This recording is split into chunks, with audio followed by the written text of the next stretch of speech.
मैं डॉक्टर संदीप, अब दो तीन चीजें जल्दी जल्दी।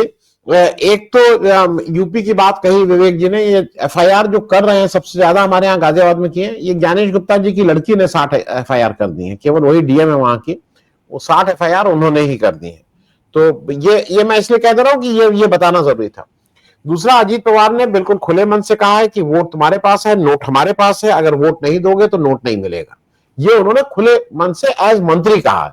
ये कोई नहीं कहा, उन्होंने कहा अगर वोट नहीं दोगे तो नोट नहीं मिलेगा, ये उन्होंने दूसरा कहा है।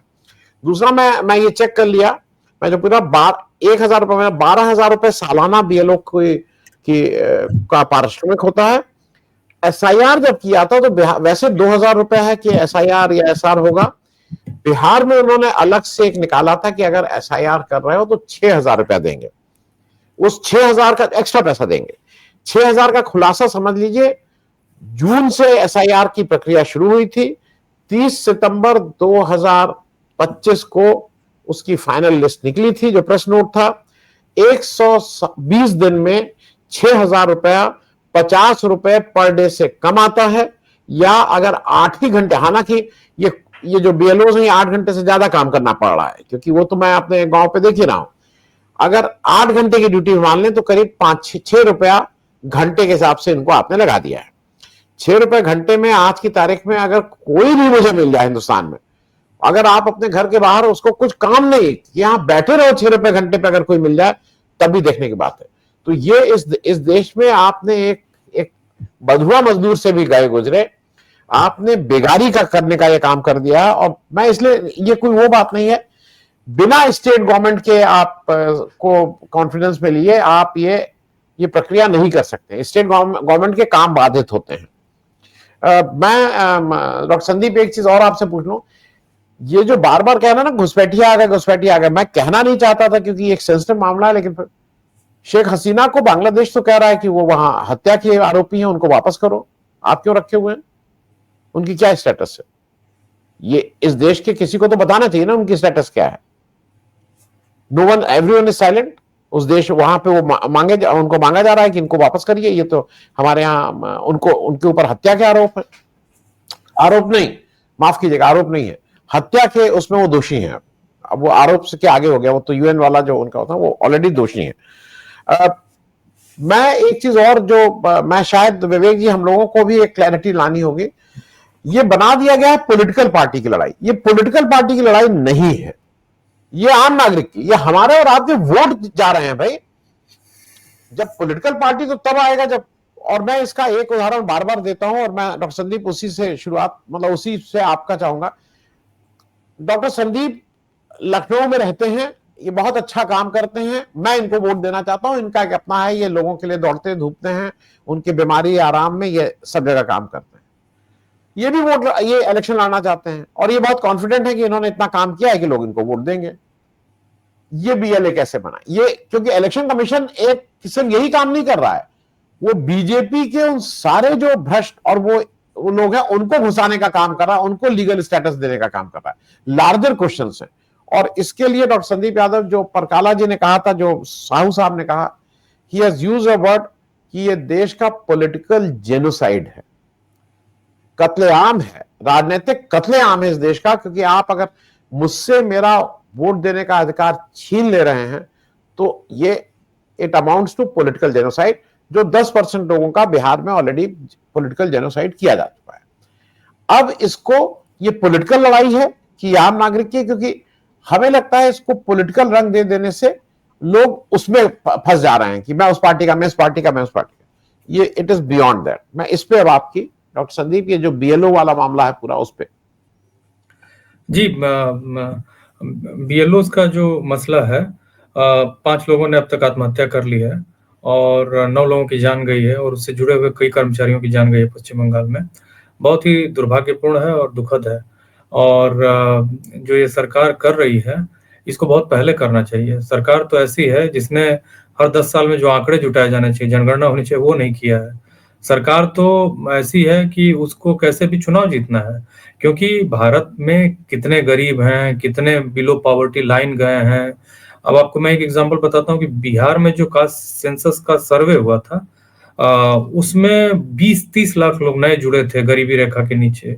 तो उनके जो जितने पहले फायदे मिला करते थे उनको नहीं मिलते थे, तो वो सर्वे हुआ तो उनका नाम जुड़ा और उनको फायदे मिल रहे हैं। कम से कम कुछ रिलीफ मिल रहा है, पता नहीं कितना मिल रहा होगा, लेकिन कुछ तो मिल रहा है। तो बहरहाल ये सरकार जनता को मदद नहीं करना चाहती है।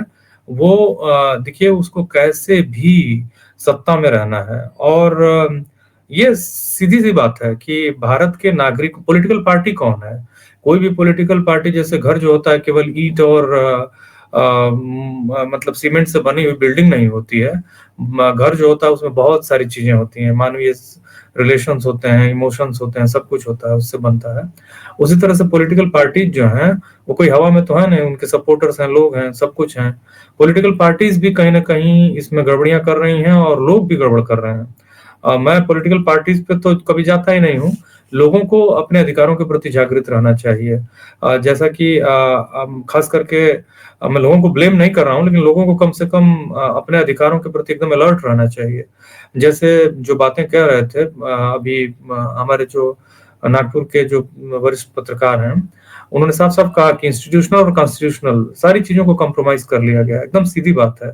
27% मुसलमान हैं इस देश में, सबसे ज्यादा मुसलमान लक्षद्वीप में है, 96% के आसपास। मैं गया हूँ लक्षद्वीप, कई दिन में रहा, उसके 4-5 आइलैंड पे गया हूँ। तो खैर वहां तो पूरी मुस्लिम आबादी है। उसके बाद 68% के आसपास जम्मू और कश्मीर में है, कश्मीर रीजन में तो और ज्यादा है। तीसरे नंबर पे आसाम में 34%, 27% बंगाल में है और 26% केरला में है। तो ये लोग जो जोड़ते हैं ना ज्यादातर कि जो इस्लाम है बड़ा रिग्रेसिव है और इसके लोग जो है, ये सब बेकार की बातें। आप देखिए तो जो भी कल्चरली डेवलप्ड स्टेट है वहां मुस्लिम आबादी ज्यादा है। कश्मीर का तो कल्चर के मामले में कोई जवाब नहीं है, जम्मू को छोड़ दीजिए, खाली कश्मीर का तो कोई जवाब नहीं है। तो केरल देखिए कितना एडवांस्ड है और वहां के लोग जो गल्फ कंट्रीज में गए हैं खास करके मुस्लिम समाज के, कितना कंट्रीब्यूट कर रहे हैं। तो ये सब बेकार की चीजें बनाई जाती हैं। एक्चुअली संघ इन चीजों को, जो ISR अभी हो रहा है, इसको वो 20 साल से कर रहा था। मुझे याद है, पता नहीं दूसरों को मालूम होगा कि नहीं, मैंने देखा था कि वो हमेशा यही कहा करते थे जब लगातार कांग्रेस और दूसरे दल जीता करते थे, तो ये कहा करते थे कि नहीं, इन लोगों ने बल्क में दिल्ली उल्ली में इस तरह के एरियाज में मुसलमान जो बांग्लादेश से घुसपैठी आए हैं उनको वोटर बना दिया और वो इनके लिए वोट करते हैं और वो जीतते हैं। एक नैरेटिव, एक्चुअली ये झूठ का नैरेटिव बनाते हैं। जैसे किसी को भी जब इनको टारगेट करना है तो ये प्रोपेगेंडा करना शुरू करते हैं।